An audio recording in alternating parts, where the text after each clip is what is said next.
Hey, I'm Paul. Welcome to Roast the Post, the story behind the bullet points. I read job postings like an x-ray for how a company actually works. And every week, Jen and I take a real one apart to see what it's really asking and what lurks beneath the surface. Let's roast this post.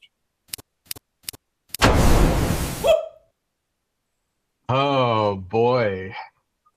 Well, Jen, are you ready to get going? I figured today we would do something a little bit different. I figured we would take a trip out to the Rock and visit the Maritimes from our virtual studio.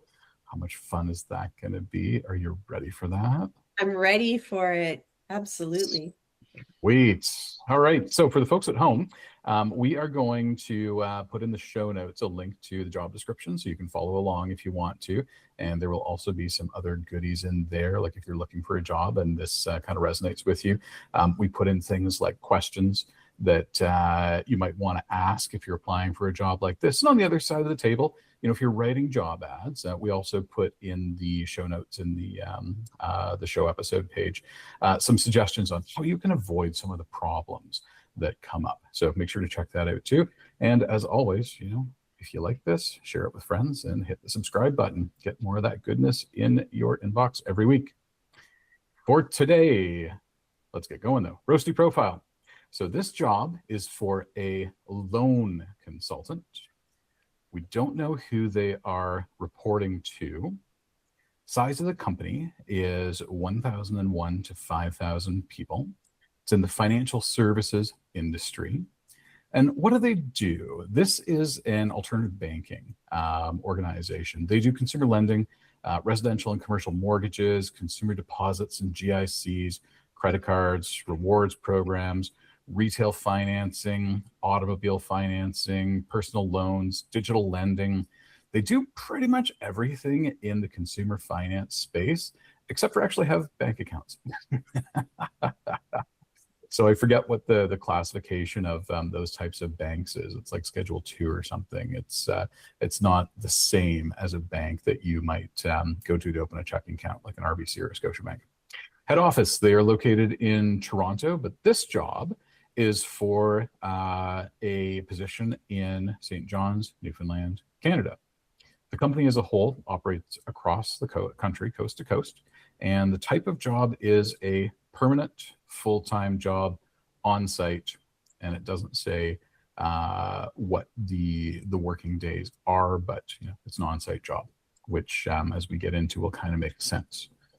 So as with all of our other episodes, I'm going to read out as the host this week the job post, and we'll take some breaks at various points so Jen and I can get into it and back and forth about what this job smells like. Let's get going. Let's do it. Loan consultant. So about this job, who we are, and this is verbatim from the job post. Company name and its family of brands are united in delivering innovative, accessible, and reliable financial solutions that enable Canadians to reach their goals. Over the years, our brand family has grown. In 2024, company name omitted, acquired a different company whose name we're omitting, and another company whose name we're omitting. And we do that because we don't want to get sued if we are saying things that are a little bit funny and, things that lawyers don't like. So in 2024, acquired company became part of the company name family of brands alongside subsidiary, and subsidiary. Together, we are the leading alternative lending bank in Canada. We have the collective experience and expertise to better serve our customers and foster our partners' growth with a diverse suite of products. Residential and commercial mortgages, consumer deposits and GICs, credit cards, retail and automobile financing, personal loans, and digital lending. We offer financial solutions tailored to all Canadians, including newcomers, small business owners, smart investors, and savvy consumers. Backed by nearly a century of lending experience through its legacy companies, company name omitted, and its brand family are proud to be Canada's leading alternative lending bank. Join company name omitted as a loan consultant and be part of our talented and growing team. About the role. As a loan consultant, you'll play a key part in growing our business by actively promoting and selling loan and protection products in a fast-paced, sales-driven environment, understanding customer needs to recommend the right financial solutions, managing the entire sales process, both in person and virtually, from application to closing, building strong relationships and earning trust through excellent service, staying focused on individual and team goals, performing credit assessments, processing payments, and managing overdue accounts. What we're looking for: high school diploma, post-secondary education in finance, sales, or business is an asset. Minimum 1 year of sales experience with a focus on meeting or exceeding targets. Strong interpersonal communication and negotiation skills. A customer-first mindset and a passion for delivering value. We're going to take a pause there. That seems to be a logical stopping point to have a chit chat. What did you think? Are there any flags on the play? Red ones, green ones, beige ones? What's up? The about us was really from like a business standpoint. There wasn't really very much culturally that they were sharing. I don't know if maybe that's down the road on the job posting or if that was it, but it told me a lot about kind of the business side of things, but nothing really culturally or what it would be like to work there yet, in my opinion. It's good though, because that also does give insight into what this company is doing and like some of their strategic direction, which might be interesting for some people. And then otherwise, I mean, it's a sales job. It's very sales forward, fast paced, sales driven, managing overdue accounts. That made me feel a little bit nauseous and nervous at the same time. That sucks. I mean, some companies have departments specifically for that, or like use third party companies to help with managing overdue accounts. And so I wonder if this is kind of like dealing with some of that before it goes to that next step. So that's interesting to me. But I mean, so far it sounds to me typical for, I can kind of like imagine the logo of the company I think that this might be, but I could be totally wrong. And it's just one of those companies that it wouldn't interest me to work at. But it sounds typical for what I would imagine this job would require. Yeah, definitely that. What you brought up stuck out for me too, particularly the salesy nature of this role. Like the job title, it's loan consultant, which makes you think that maybe it's not a sales job, but then you get into this and it's like, yeah, no, this is definitely a sales job. And it's definitely a retail banking sales job. Right. So you kind of combine that with the fact that this is in person. Like I can imagine someone sitting in a branch, right, and just kind of waiting for people to come in and then trying to sell them stuff while the other person sits across the table from them, like really old school retail banking sales. I can picture it all in my head. That's what, like, it was painting such a clear image of, I think, yeah, we can all kind of imagine that situation. But I agree with you. Yeah, it's somebody sitting there in person, people walking in, and yeah, interesting that it's a loan consultant. That's like a friendlier title than the sales aspect of it. But they're doing a lot of things. They're wearing a lot of hats. Yeah, I particularly wonder, and you brought up a really good point when you said, they're going to be managing delinquent accounts as well as selling. And to me, that maybe creates a little bit of structural weirdness, because if you're kind of being an account manager, but you have to go chase overdue accounts, what does that do to the relationships that you're trying to build with customers? Like, is that gonna get a little bit iffy? I thought about that too.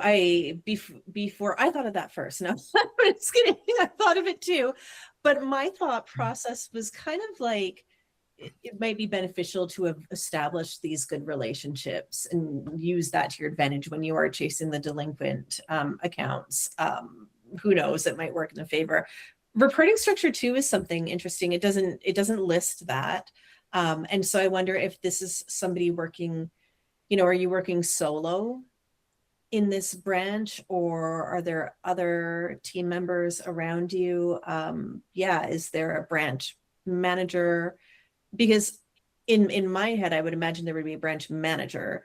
And so this person would report into them. So why isn't that listed? I don't know. Again, one of these things that we talk about all the time is it does a lot of good to list the reporting structure. I think job posters just overlook that and think it's not really important. I don't know. To me, as a job seeker, it's a really important part of piece of the puzzle. Yeah, and in fairness, like I made the assumption that this is an in-branch job, but maybe it's not. Yeah. This might be a job in a sales office where you're doing the loan consultations over the phone or over live chat on the internet or something. Yeah. Like that's totally within the realm of possibility. It might not be in a branch, and that's where kind of knowing who you're reporting to and that structure really kind of helps give context. Because if the job posting had said you'll be reporting to the branch manager, immediately you know that you're going to be working out of a branch. If it had said you'll be reporting to like the regional director of sales or something like that, then that kind of suggests that maybe you wouldn't be in a branch. Maybe you'd be in a sales office doing inside or outside sales of some sort. Absolutely. Yeah. Let's move on to the next section, which is what you'll love about working here. Oh, okay. And so we got a bunch of bullet points, all the cultural stuff. Award-winning culture. We're proud to be recognized as a great place to work, Canada 2025, and one of Montreal's top employers 2025 by Canada's top 100 employers. Compensation package, competitive hourly rate plus an incentive plan based on performance. Time to recharge, generous vacation based on your role, statutory holidays, plus 6 wellness days to prioritize your well-being. Comprehensive benefits, robust health and dental coverage through Manulife, as well as virtual healthcare through Dialogue. Future-ready savings, group retirement savings plans with up to 7% employer match. Exclusive perks, discounts from top retailers via Work Perks, plus location-based perks like gym memberships and Toronto Bike Share.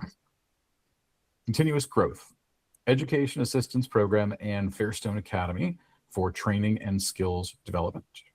Family support, parental leave top-up program to help you during life's big moments.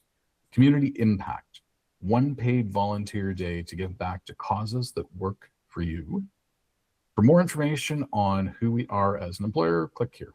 And then there is a link that I just kind of stripped out there. Let's pause there because I think there's some stuff in that section that we can talk about. What did you think? Green flags, red flags, beige flags? I thought there were a ton of green flags here, actually. I was very pleased to hear the level of detail at which they listed those perks. Even to go as far, you don't see this often, but to list who the benefits provider is by name. So they listed Manulife and Dialogue, which I don't know. I've never heard of that. I like that. I'm impressed by that. That helps. Again, all the little pieces of information you can give when you're listing out the perks or the benefits, super helpful. I'm impressed that they have like the educational assistance thing, 7% employer match is also generous. Great savings. Yeah, like it's quite generous. I'm pleasantly surprised. 1 paid volunteer day off, that is kind of a common thing. 1 day is not a lot, but it's better than nothing. So I like that. There's some really like kind souls out there who will volunteer on their own time, right? So to have a company willing to pay for that full day is really nice, especially for, it sounds like it was an hourly paid job. So I think that there are lots of really good perks here. Something that I thought was interesting was the awards, like Great Place to Work. A lot of times those are like if people aren't familiar, it's this whole application process that the company will go through. Sometimes it includes surveys from the employees just to make sure that people actually do enjoy working there. It's an application process. I don't buy into them very often. It's not like, I've seen great places who that don't have any awards, and I've seen like the worst companies ever have these awards. So to me, it doesn't mean anything, but I could see why if you've got it, you would put it. Yeah, that there was another thing. I made a note for myself and now I can't remember what I was referring to when I wrote it down. But it seems really interesting to me. I like that. What about you? Structurally, all of the things that are in here, they tick some boxes, right? Like they're good things that give you a sense of what kind of the total employment experience and compensation is going to be like. But there was some weird stuff in here for me. So the job is it's based in Newfoundland. If I'm going to get a job in Newfoundland, why do I care if they're one of Montreal's top employers? Especially if they're headquartered in Toronto. Like, this is obviously just a copy paste job, right? From some deck that somebody in recruiting has to draw from. But like, what's the relevance? And the bike share. Yeah, in Toronto. Okay. But bike share was the other thing. Like, yeah, I'm in St. John's. I'm gonna hop a plane to go grab my bike share in Toronto and then hop a plane back to the Rock to ride it around. Like, no. Yeah. It's kind of goofy. It's really kind of goofy.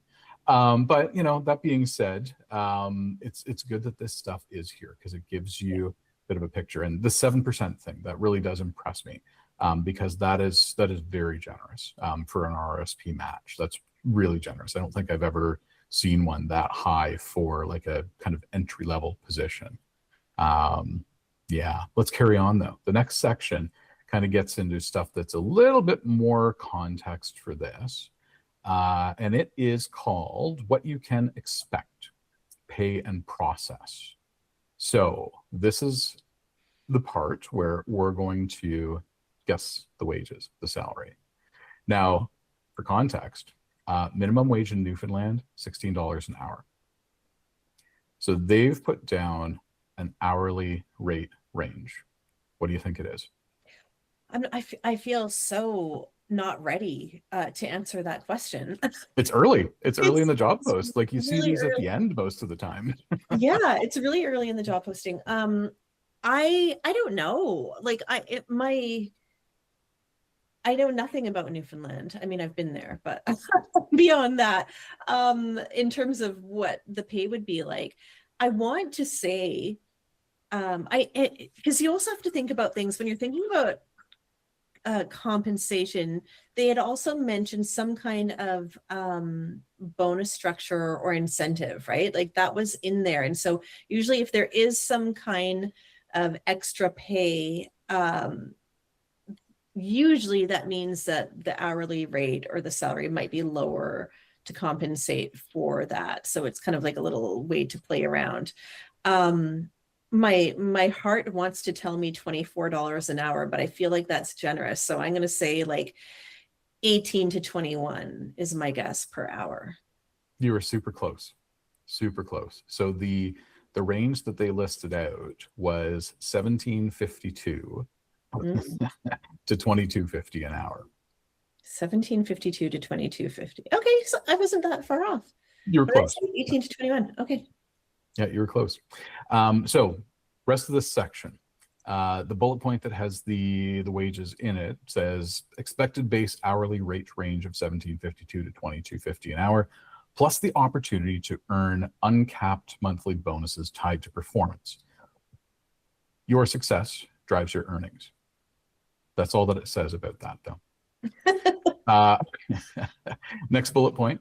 This posting is for an existing vacancy within our organization. Artificial intelligence may be used in parts of the recruitment process. All candidates considered for hire must successfully pass a criminal background check, credit check, and validation of their work experience to qualify for hire. If what you read excites you, we'd like to hear from you. Please submit your application and we'll contact you if you become selected for first stages of the interview process. Let's pause there. So the bonus and performance thing, kind of lightweight, but what did you think about the rest that was in there? Knowing what you know now, what does that tell you about the pay or about the process?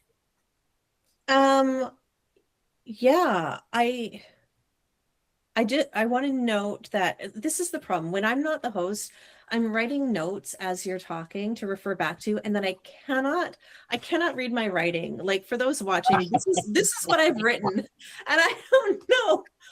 So you went to med school, did you? I did go to med school. Yes, absolutely. So now I'm thinking back to everything you said. Existing vacancy was one thing that I liked that they mentioned. And again, I think both the two of us can agree that we like it when they let us know, because it actually, like, if you say whether it's like a net new role or existing role, the applicant has a good idea of what to kind of expect and what is expected of them.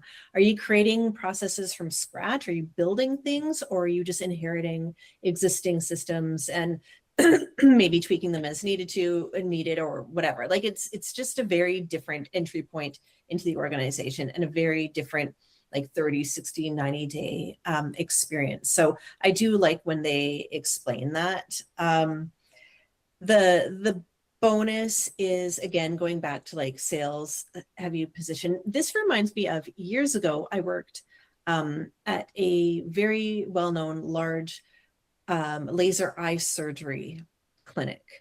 Mm-hmm. And I had applied for a role that was listed as clinical counselor. But I didn't know, and it was never discussed during the interview process, that it was actually a sales role. Just straight up sales.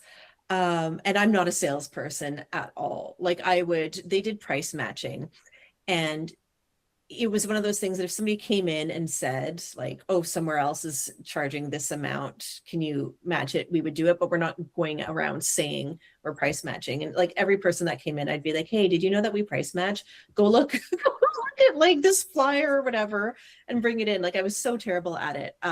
But the bonuses there were bonuses. There was variable compensation based on sales targets and things like that. And so, that was a long rant just to say that I don't have much to say about that section. It doesn't tell me much more about the role, except just validates that it is a very sales heavy role.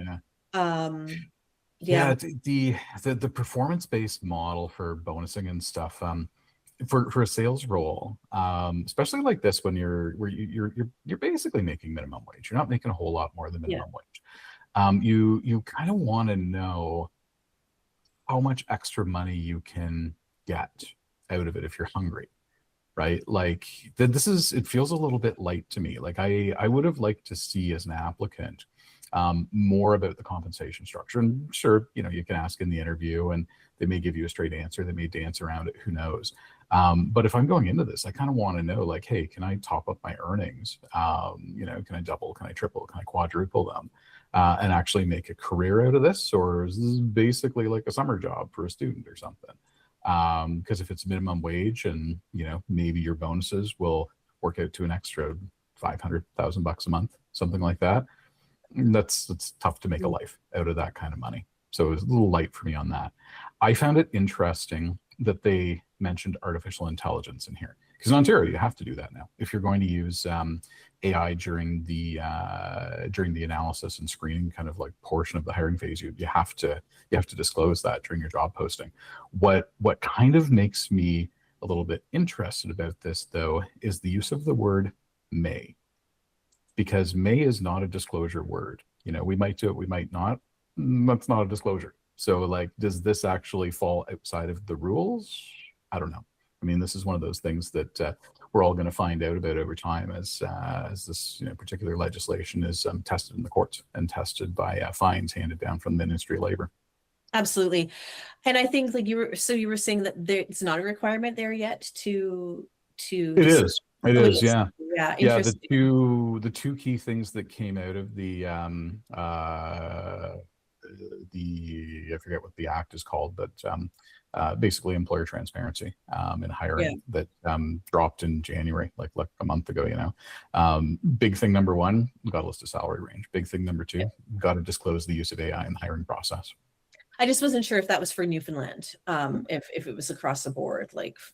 Yeah, it very well may not be. But I think that this company is probably just, they're Toronto headquartered, right?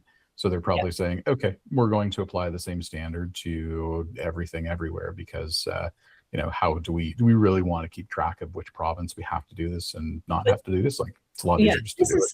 This is a good thing. And we were saying this in a recent episode that we recorded, was like, don't wait for your hand to be forced, just do it now. So that's why I thought maybe adding may to that is just kind of them being a little bit proactive.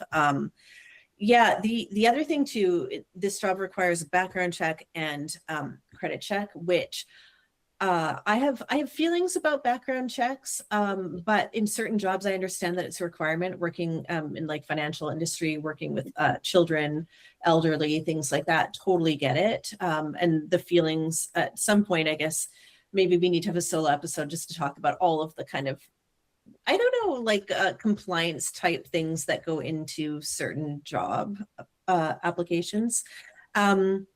But so I won't get into it too much right now, but for me, it's not a red flag because of the nature of the work itself to see credit checks and background checks, to me, par for course. So whereas normally I might question it depending on the role, for this one, it's standard, and I can see the point. Yeah, you can you can definitely see the dotted line between a person selling loans having a good credit score. Yeah. Right. Like the guy with a 200 credit score is out selling predatory loans. Like, that might not be the best thing. Yeah, absolutely. Yeah. So let's move on to the rest of the post, and there's not a whole lot left, so I'm just going to go through everything else that we have. Learn more. And then there's the company website, which I took the URL out of. Follow us on LinkedIn. Did the same thing there. If you have a preferred language for communication, please kindly inform us whether you prefer French or English on your application. Company name omitted is an equal opportunity employer. Accordingly, we will make reasonable accommodation to respond to the needs of people with disabilities. Individuals who view themselves as Aboriginals, members of visible minorities, and disabled people are encouraged to apply in confidence. About the company name omitted, and its family of brands from Canada's leading alternative lending bank, united in delivering innovative, accessible, and reliable financial solutions that enable Canadians to reach their goals. With a diverse suite of products, residential and commercial mortgages, consumer deposits and GICs, credit cards and rewards programs, retail financing and automobile financing, personal loans, and digital lending, we offer financial solutions tailored to all Canadians. And then we have the same thing in French. Should I do it? Should I do it in French? Can you do it? Can you do it? Let's find out. Le nom de compagnie et sa famille de marques forment la plus importante banque de financement alternatif au Canada. That's a no. Yeah, no, my French is terrible. My apologies to all of the people who speak French out there, unless you had a good laugh. If you had a good laugh, aces. I had a good laugh. So I speak French. I'm bilingual. I speak French, and you didn't do well at all. One out of 10. 1 out of 10 for effort. 1 out of 10. Okay, I'm not shocked. My French is horrible. So that's the post in its entirety. I mean, the very end of it was, you know, kind of the obligatory brand stuff, but with that kind of added perspective in the mix, like, does that change your opinion on anything? Is there anything new that comes to mind for you? No, I don't think so. I think it was pretty straightforward. I think that for the right person, this is an interesting role. I wonder what the career trajectory is like as well. Like you said, is this just kind of like a temporary on the way? Can you support yourself? Can you support a family on a role like this? No, it's not for me, but I think they provided a lot of very useful information that will, for what it is, right? Like you can only get so complex with a job like this. It's pretty straightforward. And that being said, they provided a lot of information to help the applicants, potential applicants, make an informed decision. So Yeah. Yeah, it's a good point to talk about the pathways. Like that's perhaps a bit of a missed opportunity, right? yeah, Like you're not talking in this job description about support and development of the people who are working at the company. And maybe you don't care, maybe you don't really offer anything that way in terms of education and professional development and mentorship. But it seems like a missed opportunity for me, because from a business perspective, if you can establish pathways within your organization to take your entry level talent and kind of train them up over time, like give them more experience, more exposure, and keep them in the organization, the organizational knowledge that travels with them as they get promoted and move laterally into different roles throughout the company, like that's a very powerful thing. Lack of organizational knowledge in hiring new people from outside the company really makes the learning curve a lot longer. We all talk about that kind of ramp up period where when you hire someone new, like, don't expect them to be highly productive or whatever for 6 months or 8 months or whatever it is. Like I see lots of different numbers kind of thrown around about that. But if you hire people from within, yeah, that period is a lot less painful. So it was kind of lacking in that. Like there wasn't really much evidence of it, which I found kind of weird for a large structured organization like a bank, that operates coast to coast to coast. Missed opportunity for me for that, for sure. they did mention something about like edu is assist or something, educational assistance. I don't know what that is, and I don't know if that's Like, something that's internal or external. like a Um, training academy. It's like, online courses and whatever, that sort of thing. yeah, so there's something there, but whether that's specific to them developing to move through the organization internally versus just getting that education and then piecing out. But there's something to be said about having opportunities, like you said, for people to progress at the organization and really move up. I love hearing stories about people who started at a company, very much entry level position, and then made it really far up the chain, if you will. I love that. I think that's really cool. And I love companies that are willing to support employees through that process as well. Like that's exactly what you said. It's a very cool and mutually beneficial initiative for sure. Yeah. Well, bottom line, what would you score this post? For what it is, like I said, it's not very complicated. It's not very complex. They gave a lot of information. I'm trying to think why I wouldn't, like, what's lacking besides naming the reporting structure and like career progression and a couple of other things. Would I like it to be paid more? I would like all jobs to be paid a little bit more.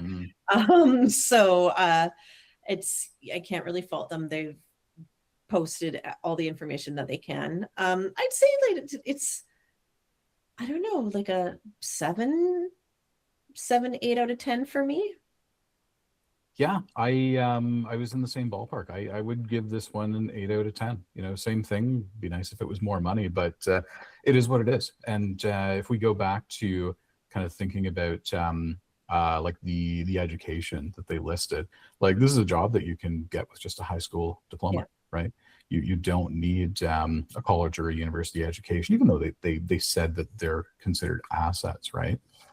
So this isn't going to be, like $150,000 a year job, and they're honest about that. They were pretty clear about everything all the way through. In the grand scheme of things, like maybe this was a bad one for me to bring to the table because it was so good. Like it was a little boring. You know what's interesting is that what I appreciate about this job posting is that, like you mentioned, this is a job posting that has a low barrier to entry.